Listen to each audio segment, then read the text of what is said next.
5, 4, 3, 2, 1, 0. All engine running.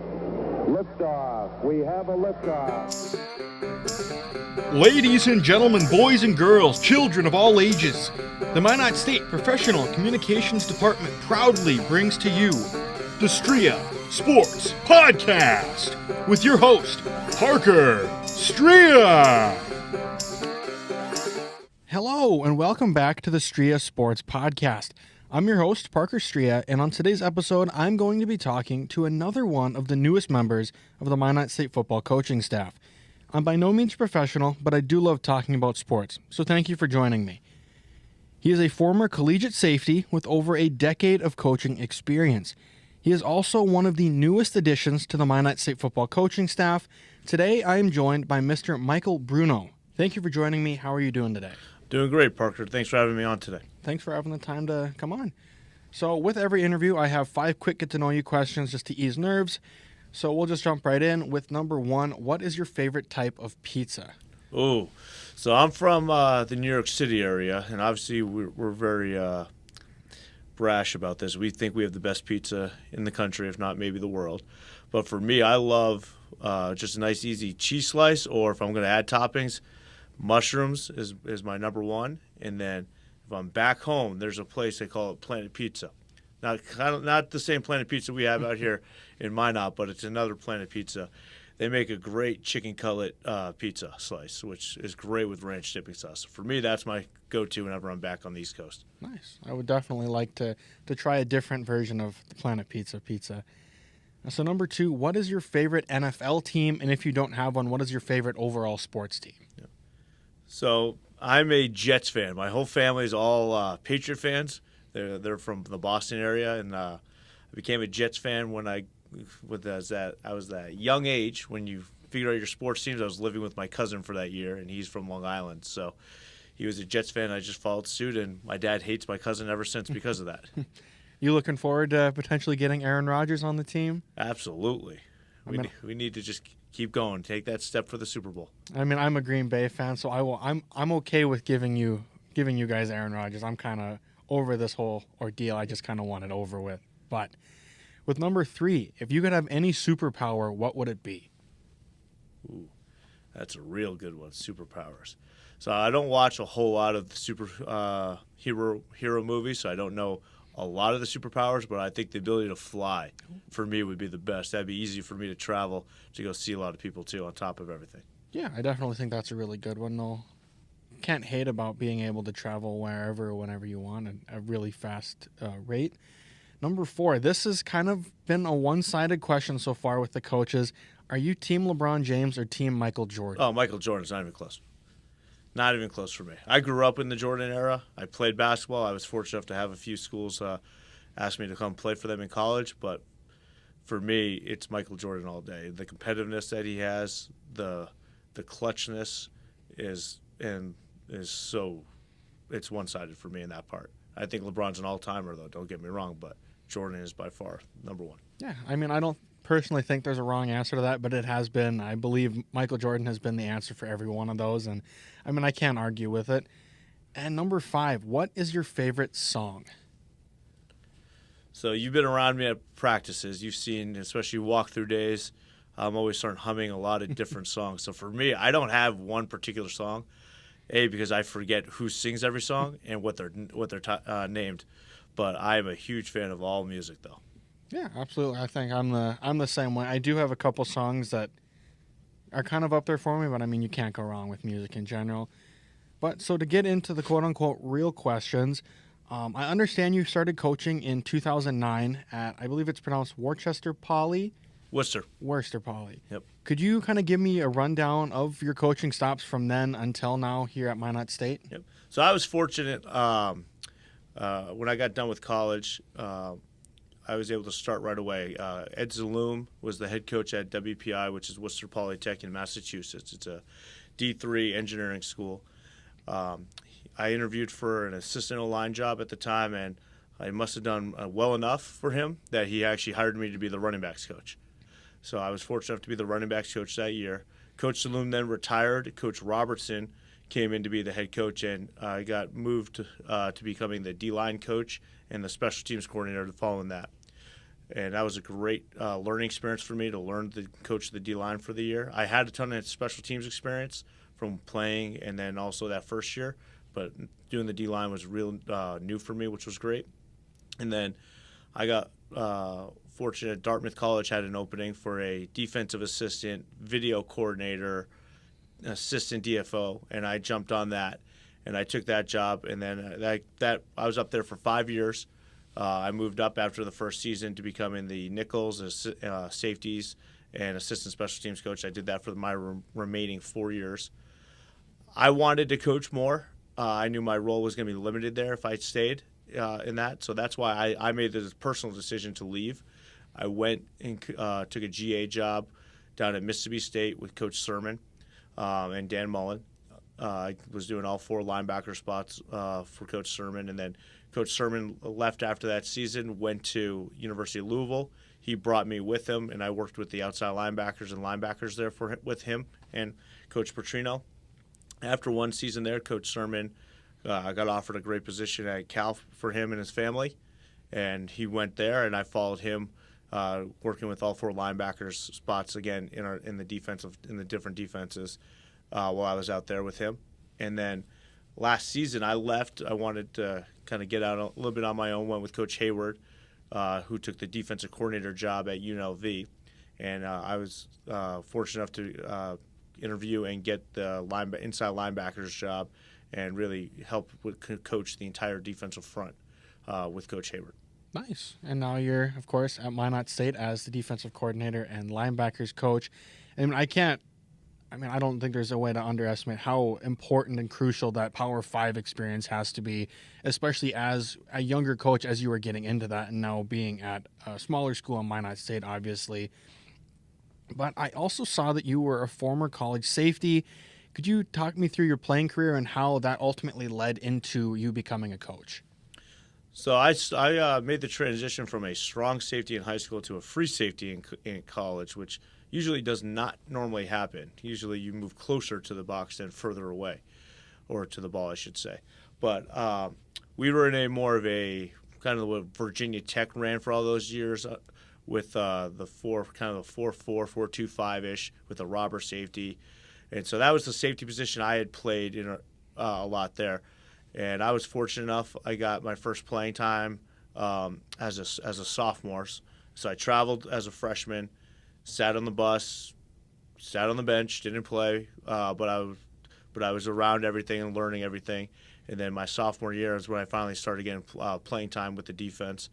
And then junior year, I got hurt, unfortunately, in the third game of the season, I believe it was, where I had a severe high ankle sprain where I basically broke my ankle. Came back the last 2 games of the season, and then the senior year, I had a really good statistical senior season for us on defense. Nice. It seems like you and Coach Granette both have had some pretty big injuries in college, unfortunately. But I believe he said it was his knee. But, I mean, any leg injury or anything is going to – I can't imagine how that would mentally and also physically just kind of alter how you kind of look at or play the game.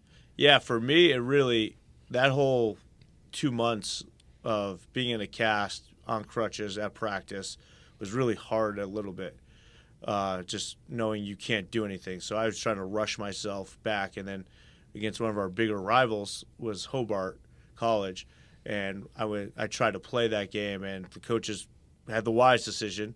They didn't let me play because they could see I couldn't run around it well enough to cover a guy and be on the field for that type of game. So they held me out for one more game, and then I was fortunate enough to come back the last 2 games of the season in a limited role, but it's still a role to help us win games. Yeah, awesome. So when did your love for coaching start? Is that something you saw yourself doing as you grew up, or is this like, okay, my playing career is ending soon, unfortunately, but I think I could really get into coaching and be good at it? So with me, I actually have a notebook from when I was in, I think it was 4th grade. It's an old Jacksonville Jaguar notebook that I used to be able to buy at like CVS or Office Max when the football season started. And it's interesting. I've kept that notebook with me, and there's all these most random football plays that do not make any sense, but in my mind, they always felt like they were going to score touchdowns. So if you ask my parents, that's probably when they thought I've had that love to start coaching. If you asked any of my coaches in high school and college, they would have said they thought I was right away a coach, just the way I was always watching film and studying and knowing things. But for me, I actually wasn't going to get into coaching right away. I was going to go work for the government.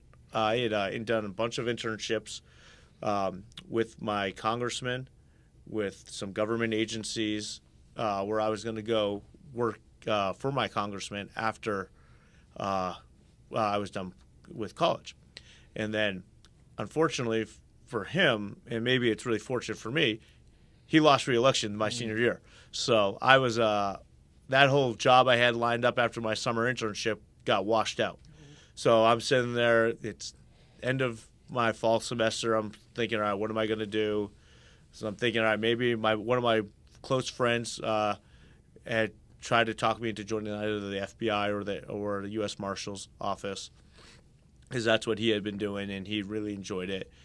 And there was still that itch in me that wanted to be coaching. So I thought, well, let me get into coaching for a season, see how it is, see if I truly love it. If I do, I'll keep it going. If not, I'll know game has passed, and I'll move on. And my college coaches tried to talk me out of it. They didn't think, they were like, where did this come from? And then after I sat down for 30 seconds with them and told them why, they immediately were making phone calls to help me out. So that's when it kicked in, and I haven't regretted a single day of work ever since. It's crazy how a little event like that can alter everything in the future. And I mean, now you're doing something I believe you love, Coach. And I mean, I can see your intensity and your passion for the game at practices this spring, and I think it's awesome. But how have you been enjoying Minot so far? I mean, you've been here since early spring, late winter, I'm assuming, when Coach Shields was hired. But yeah, how have you been enjoying Minot? Minot's been actually really exciting for me. I haven't lived in a smaller town. I shouldn't say this is a smaller town. There's 50,000 people here. But I haven't been in a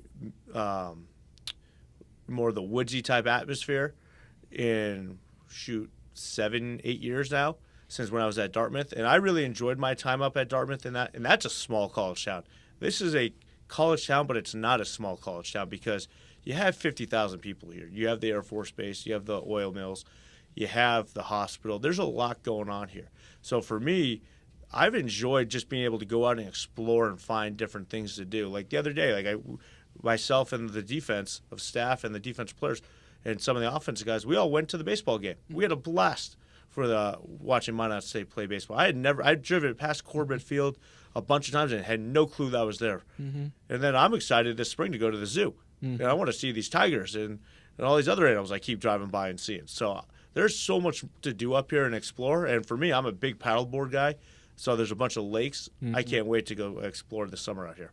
Yeah, there's definitely a bunch of lakes around here for sure.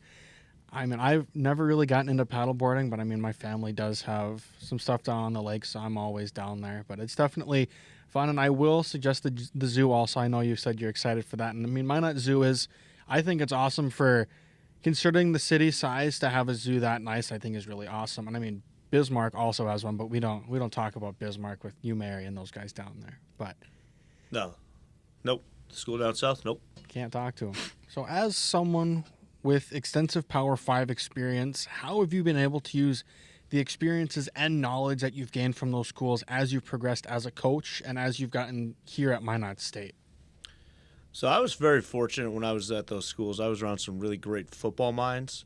Coach Mullen, Coach Petrino were the head coaches, and Coach Wilcox at Cal, where I was able to I tried to be a sponge as much as I could and just soak in and take as much knowledge of how they handled certain situations, how they prepared for games, how they looked at film, how they looked at things at practice. So for me, that's what I've been trying to do is take how they took all their stuff and how they applied everything, and I'm trying to mold it all together. And so for me, that's one of the big things I've been trying to do since I've been. I was fortunate enough to be at a bunch of Power 5 schools.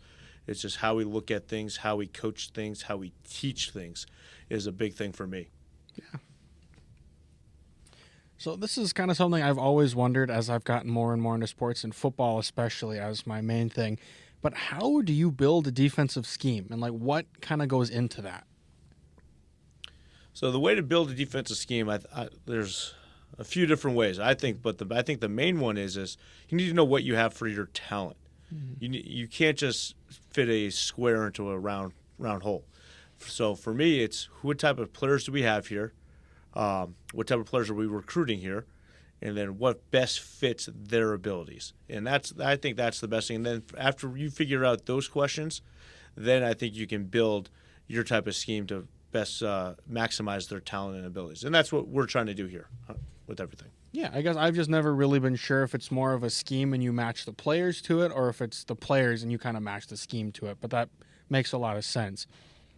So, I mean, after years of being an assistant or primarily a position coach on the defensive side of the ball, how does it feel to be the guy on that side as you are in your first stint as a defensive coordinator?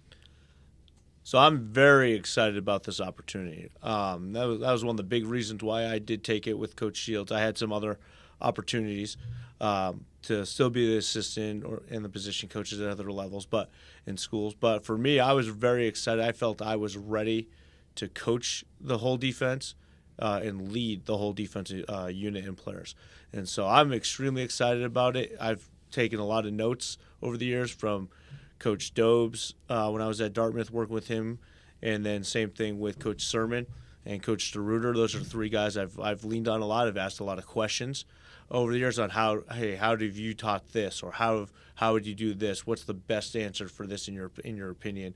And then I've also talked to a lot of my friends that have been coordinators and asked them whether they were at Division III schools or FBS schools. On top of it, just what's the best way to do things? And for me, this is a really exciting opportunity here to do something really special with a unique set of guys here, which I'm excited about. Absolutely. And I mean, I can't imagine how important that relationship with Coach Shields was in this. Was it just last year was last year at UNLV your guys' only year coaching together, or did you have experience with him prior to that? So I never met Coach Shields before I started working at UNLV. I get from talking to each other now over the year, we knew enough similar people, but I had never met him once a day in my life. And then I'm in the building there, we're talking maybe 5 minutes a day. That's it. That would be the only time we would interact, because he was working more with the offensive side of the ball, and I was obviously with the defensive side. So I'd come in, I'd talk to him for a few minutes, shoot the breeze, just catch up, make a few jokes, and then I'd be gone for the rest of the day. But that's how we started building our relationship. Yeah, awesome. It's crazy to look at how the relationship started, like you just said, and now he's the head coach and you're his defensive coordinator. I believe how that's a crazy expansion in only a year or so of knowing each other, just over a year, I'd say. But looking at your linebacker group as a whole, I mean, I've been out there for most of the practices this spring. There is a lot of potential just waiting to be unleashed, in my opinion. How do you look to mold and teach these young men so they can be key contributors whenever their number is called upon? For me, I'm a big believer on developing and teaching the fundamentals. So you've witnessed a lot of the drills we do. There's not a lot of scheme development there. It's more technique and fundamentals on just how we operate and do that. So that's for me the big way I want to unleash guys with it, is keep it very simple for them, and then at the same time make sure they can maximize the fundamentals, whether it's tackling, getting off blocks, pursuing, and being in coverage. So for me, it's all about mastering the fundamentals, and that's going to lead us to have success on the field. Yeah, absolutely. So, I mean, despite only your one season at Mississippi State, you obviously had the opportunity to work with some pretty big names in coaching. I know you mentioned Dan Mullen, who ultimately went on to spend some time at Florida, where he ended up leading them to an SEC championship game. And then you also worked with, I mean, I don't know how close you worked with him, but Brian Johnson, who is now the offensive coordinator for the Philadelphia Eagles. Were you able to work closely with either of those gentlemen? And I mean, if so, how did those relationships help you as a relatively young coach at that time? So I was fortunate enough with Coach Mullen. We met with him basically every day, just because he was a pretty good hands-on, wanted to know what we were doing on defense, and he's the CEO. So he's in charge of everything. So it was good for me to hear him ask questions about, hey, what are we teaching here? How are we teaching this? Are we all on the same page? What's this? And then he would have some ideas that he has had over years, or conversations with some of his friends that he would bring to the table also, which were very good too. So that was a great, just to learn about his mind and how it worked a little bit, and the thought process from a head coach who's mainly an offensive head coach, but he's got enough knowledge about the defense where he can be a key contributor too. And then with Coach Johnson, I interacted with him almost the same as I would say with Coach Shields, a few minutes every day, just talking with them, and we built a good relationship off that. But I'm very excited for him and what he's doing in the NFL right now. He's doing a great job. Yeah. So, I mean, these next two questions are kind of similar, but they're things looking at your coaching history that I was kind of curious about. So, like I said, at your time at Mississippi State, there was an extremely talented future NFL defensive lineman who was a freshman that year. I'm, of course, talking about Jeffrey Simmons. I don't really know how widely regarded or how highly regarded he was coming into Mississippi State, but is now one of the best defensive tackles in the NFL, and also just signed one of the biggest contracts for a defensive tackle in NFL history. So what was it like being able to coach someone like Jeffrey Simmons, who is now, like I said, just a monster?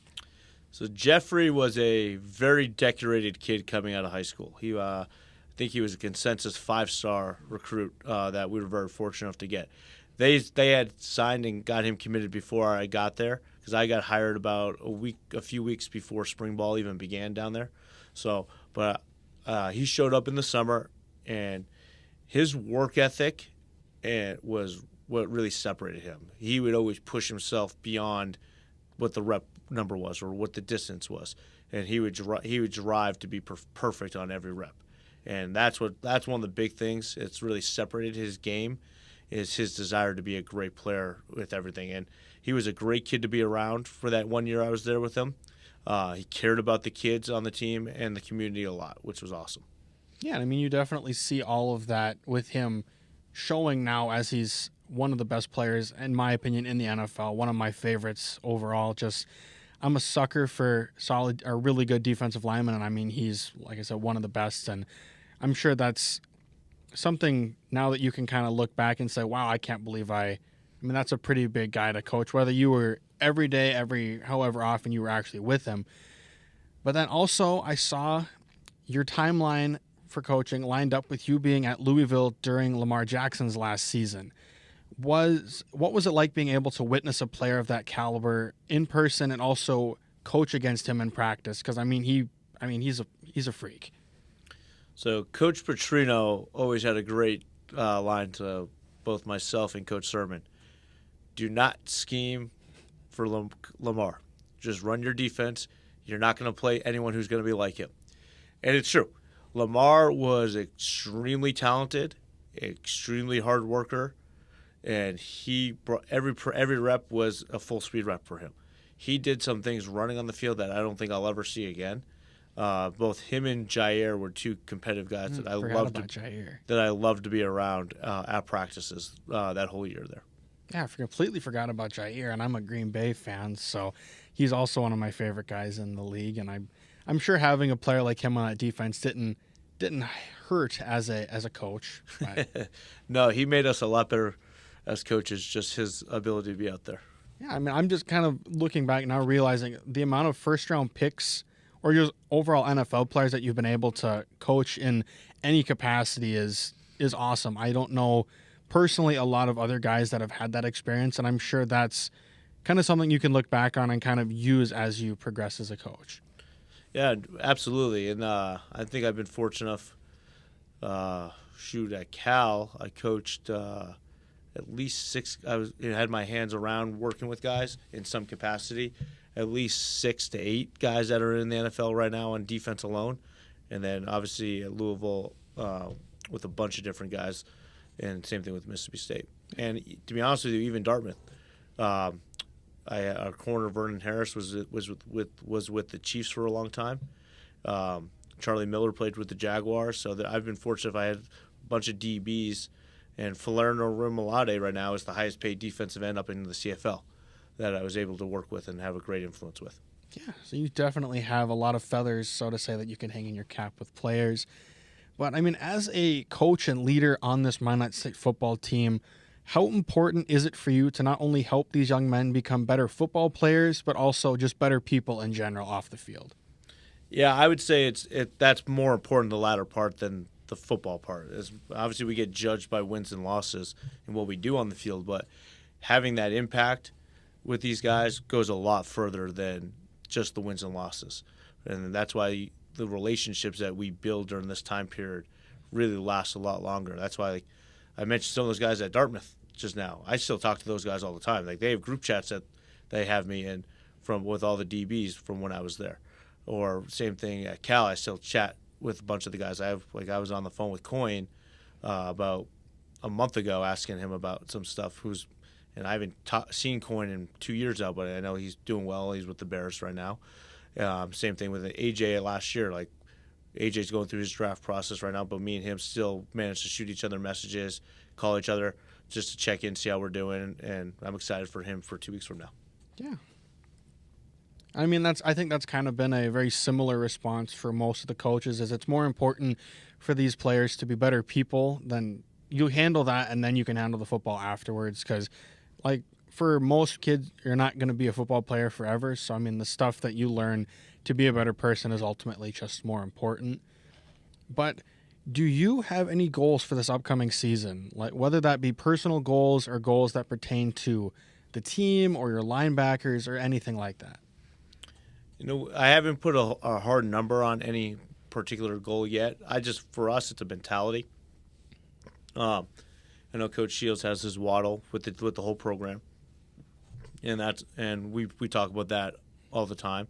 We talk about our haste mentality on defense, and that's what I want us to be able to demonstrate. Coming out, playing fast, playing physical, and having that urgency of movement with everything we do with our haste. So for us, that's my goal is to get that fully put in with the defense and let it rip, and then we'll talk about what our goals are for each week and each game later on. But right now, it's just building the foundation right now. Yeah, absolutely. And I'm sure that is extremely important. You need that foundation before you can get to a lot of those later steps. But so at the time of recording this, the 2023 spring game is this Saturday at 10:30 at Herb Parker Stadium. How important do you think that game is, not only for you as a coach or a new coach for this team, but for all of these players who are still learning a whole new playbook on both sides of the ball? I think it's great for us because it's another opportunity to go out and get better and develop. And that's the biggest thing about it. This is a full-speed day for us. It's a scrimmage, right? It's our spring game. So for us, it's an unbelievable opportunity to get out there, play fast, pin our ears back. If we make a mistake, we can learn from it, and it's a practice environment, and hopefully we don't make that same mistake twice, but it's a great opportunity to keep developing right now. Yeah, and I mean, like I said earlier, I've been at most of the practices, and I'm personally really excited to watch these guys go out there and play at full speed, obviously not trying to hurt each other or stuff like that, but I think it'll be really exciting to watch these guys utilizing their new playbooks and schemes and stuff to go against each other. But on a similar note, MSU football is hosting their Junior Day event this Friday. Could you kind of tell me a little bit more about that event and what can be expected of it? Yeah, we got a great turnout that we're anticipating right now.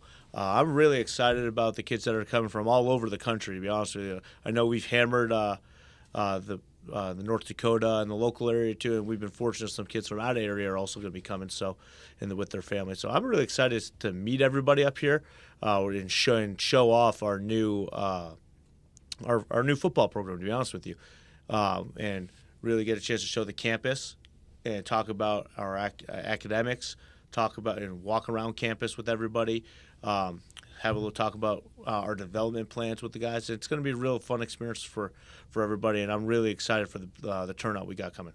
Yeah, and this is kind of on a similar note of that.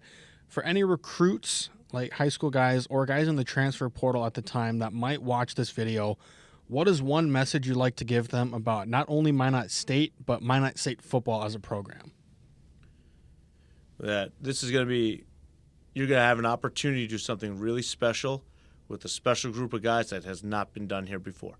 And so that's one of the big things I'm really excited about the group we have here and the kids that we're bringing in with the kids that we have signed and the kids that we hopefully can sign in the future here. Is to be out do things that are really special that with a special group of young men. Yeah, and this is last question.